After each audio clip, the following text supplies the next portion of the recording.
जय हिंद। स्वागत है आपका हमारे इस YouTube चैनल के ऊपर। आज मैं बात करने आया हूँ जो भारत ने LPG और LNG की सप्लाई पर एक समाधान निकाला है और अपने 2 शिप को जो है वो भारत ले आया है और 22 शिप जो है भारत ले आने की तैयारी में चल रहा है और भारत अपनी पूरी सुरक्षा के साथ उसको लेकर गया है। तो आज इन्हीं सब वीडियो के ऊपर आज हम बात करने वाले हैं कि भारत ये सब कैसे किया है और भारत ने और अगले क्या योजनाएं बनाए हैं, इस वार को लेकर के DAP की क्या अपडेट है। तो आइए इस वीडियो की शुरुआत करते हैं।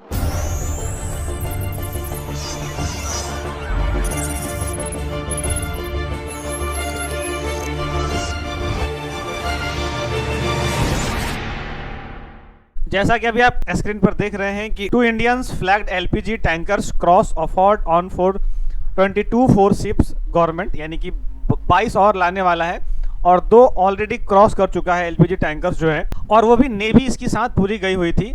प्लस में पूरी की पूरी जो है ये बवाल किस पर हुआ है, तो खार्ग पर जहाँ से ईरान की सबसे ज़्यादा फ्यूल निकलती है वहाँ पर ये मेन मैटर हुआ था और वहीं से तेल निकलना जो है वो कम्प्लीटली हमारा ईरान का कम्प्लीटली तेल जो है निकलता है वो खार्ग से निकलता है। खार्ग के बारे में आपको मैं बता दूं कि खार्ग बहुत ही छोटा जगह है लेकिन ईरान के लिए बहुत महत्वपूर्ण है। कारण ये है कि ईरान का 90% जो फ्यूल निकलता है वो निकलता है खार्ग से। ये पानी इसमें बहुत गहरी है यहाँ पर, इसलिए बड़ी बड़ी शिप भी यहाँ पर पहुँच जाती हैं। तो इसका फ़ायदा ये है कि फ्यूल निकलता भी है, गैस निकलते भी हैं और वहाँ पर जो है ये शिप भी चल जाती हैं। तो खार्ग बहुत महत्वपूर्ण है। अब खार्ग की क्या बात है और पूरी घटना क्या हुई है इस पर चर्चा करते हैं।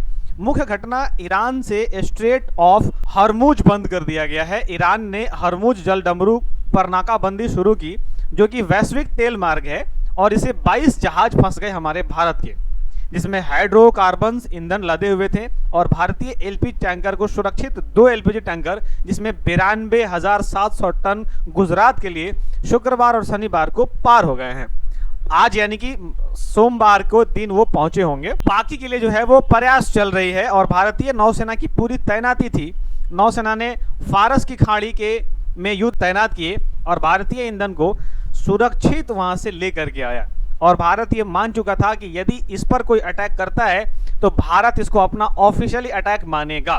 साथ साथ में अगर बात करूंगा मैं तो ईरान के खार्ग इसलैंड हमला यानी यूएस ने बमबारी कर दी। कहां पर? तो खार्ग इसलैंड पर। लेकिन न्यूज ये है कि भले ही बमबारी की है लेकिन अमेरिका ने ईरान के खार्ग द्वीप जहां पर तेल निर्यात के मुख्य केंद्र है वहां पर हमला किया है, लेकिन तेल इंफ्रास्ट्रक्चर को निशाना नहीं बनाया है। राष्ट्रपति ने इसे मिडिल ईस्ट का सबसे शक्तिशाली हमला बताया। प्रभाव, तेल की कीमत बढ़ गई और द्वीप से ईरान का लगभग पूरा तेल जो है वो निर्यात होता रहा है और वहीं पर बम मार दिया गया है। हालांकि ईरान ने ये दावा किया है कि मैं तेल पर नहीं मारा हूं, वहां की मिलिट्री के ऊपर मैं बम मारा हूं। और खार्ग भले ही छोटा है लेकिन मैं आपको बता दिया कि 90% जो तेल निर्यात होता है वो ईरान का यहीं से होता है। ईरान से पाइपलाइन के जरिए तेल इस द्वीप तक लाया जाता है और फिर इसे टैंकर जहाज़ों में भरा जाता है। खार्ग इसलैंड अचानक से अमेरिका और ईरान के बीच बढ़ते तनाव का केंद्र बन गया। इसे छोटा सा द्वीप के दक्षिण तट के करीब 25 किलोमीटर दूर है। ईरान की अर्थव्यवस्था और ईरान की 40% अर्थव्यवस्था जो है वो ये संभालता है। यानी ईरान अभी चरमरा जाएगा अगर इस पर अटैक कर दिया अमेरिका ने तो, और पूरी दुनिया भर में तेल जो है वो एकाएक बढ़ जाएंगे। अमेरिका ने हाल ही में इस द्वीप पर सैन्य ठिकानों पर बमबारी की। हालांकि तेल से जुड़ा इंफ्रास्ट्रक्चर नहीं नष्ट किया गया है। ईरान के खार्ग आइसलैंड पर हमले का असर क्रूड ऑयल पर भी दिख रहा है। आज क्रूड ऑयल के भाव यानी कि 2.62% तेजी से नजर आई है और 105.78 डॉलर प्रति बैरल के भाव पर ट्रेड कर रहा है। डोनाल्ड ट्रंप ने चेतावनी दी कि अगर स्ट्रेट ऑफ हार्मुज को बंद रखता है तो द्वीप के तेल ढांचे को भी नष्ट किया जा सकता है। ट्रंप ने आज धमकी देते हुए कहा, यानी सोमवार को ये धमकी दी गई है, यानी 16 मार्च के दिन ये मिला है उसको धमकी। अमेरिका ने क्या किया? अमेरिका ने किया हमला। डोनाल्ड ट्रंप के अनुसार अमेरिकी के खार्ग इसलैंड के मौजूद सैन्य ठिकानों पर निशाना बनाया गया है और इसमें मिसाइल स्टोरेज, नौसेना की माइन बिछाने वाली जो सुविधाएं हैं उसे सुरक्षा से जुड़ा ढांचा को शामिल किया गया है। यह हमला United states central command CENTCOM के द्वारा किया गया। इसमें 90 से ज़्यादा सैन्य ठिकानों को निशाना बनाया गया, लेकिन जानबूझकर तेल से जुड़े नुकसानों को नहीं पहुंचाया गया है। कहा जा रहा है कि अमेरिका एक मजबूत संदेश दिया है, उनकी अर्थव्यवस्था को तुरंत पूरी तरह से नुकसान नहीं पहुंचाया। एक्सपर्ट का कहना है कि खार्ग आइसलैंड पर अगर हमला ऐसा, तो जैसे कि ईरान की अर्थव्यवस्था नष्ट तो हो ही जाएगी, यानी तनाव भी बढ़ जाएगा और तेल निर्यात पर भारी नुकसान जो है वो पहुंचेगा। अब चीन के लिए भी ये अहम बात है। युद्ध शुरू होने के बाद ईरान लगभग 13.7 मिलियन बैरल तेल निर्यात कर चुका है और हाल ही में कई टैंकर खार्ग आइसलैंड पर तेल लोड करते हुए देखे गए हैं। इस तेल का सबसे बड़ा हिस्सा चीन जाता है, जो दुनिया का सबसे बड़ा कच्चा तेल आयात तक है। और आंकड़ों के मुताबिक 2024 में कुल तेल का निर्यात लगभग 91% हिस्सा जो है वो चीनी ने खरीदी है, चीन ने खरीदा है। पिछले साल ने औसतन 1.38 मिलियन बैरल प्रतिदिन ईरानी तेल खरीदा है।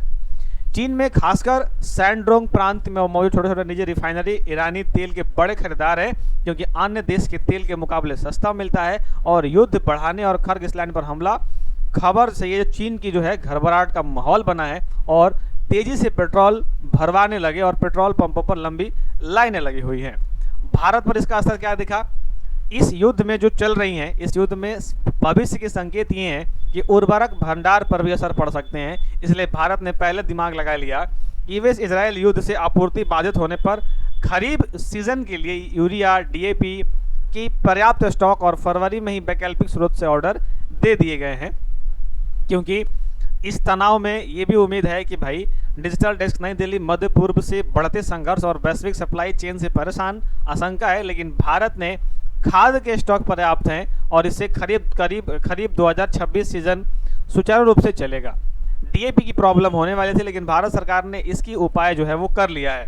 ईरान के संघर्ष में होर्मुज जलडमरू मध्य के पारंपरिक रास्ते प्रभावित हुए हैं। यह सस्ता वैश्विक खाद्य शिपमेंट के लिए बहुत महत्वपूर्ण है और इससे यूरिया और अमोनिया जैसे पोषक तत्वों की कीमतें जो हैं वो बढ़ गई हैं, जिससे बड़े खरीदारी के आयात खर्च बढ़े हैं और सरकार के आयात को पहले कर दिया है और घरेलू प्लांट्स में मेंटेनेंस शेड्यूल को आगे बढ़ाता दिया है। अब देखना यह है कि वैश्विक बाजार की जो है वो सख्त होने की स्थिति भी है और उसमें क्या होता है। इस बार हम लोगों ने स्टॉक पिछले साल से ज्यादा ले रखा है। 13 मार्च तक भारत के खाद्य स्टॉक पिछले साल की तुलना में काफी बेहतर है।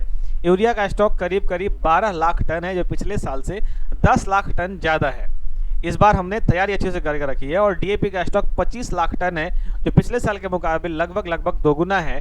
और एनपीके का स्टॉक जो है वो 56 लाख टन पहुंच गया, जो पिछले साल से 31 लाख टन, जो पिछले साल 31 लाख टन था वो 56 लाख टन पहुंचा दिया गया है। पिछले डिमांड से पहले बढ़ेंगे स्टॉक। सरकार को उम्मीद है कि 15 मई से पीक डिमांड शुरू होने के पहले स्टॉक आरामदायक स्तर पर पहुंचा जाएंगे और बशर्ते मानसून सामान्य और समय पर हो।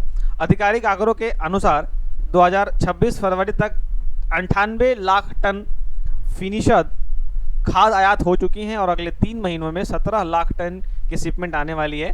भारत खाद जरूरत करीब 30% आयात करता है और मध्य 40% से लाता है। यानी भारत सरकार इस बार बहुत सचेत है और बहुत ही लिटरली बेहतर काम किया है इस बार सरकार ने। बाग में गैस की इतनी सारी प्रॉब्लम हुई, सप्लाई चेंज बंद हो जाने के बाद थोड़ी बहुत प्रॉब्लम होना भी बहुत कॉमन बात है, नॉर्मल बात है, लेकिन भारत सरकार ने जो डिसीजन लिया वो बहुत बेहतर लिया और बहुत बेहतर तरीके से इस बार काम किया है। फिलहाल आप इस खबर पर क्या सोचते हैं मुझे कमेंट में ज़रूर बताइए। इस वीडियो को आपने यहाँ तक देखा इसके लिए आपका बहुत बहुत धन्यवाद। मिलते हैं किसी और टॉपिक के ऊपर।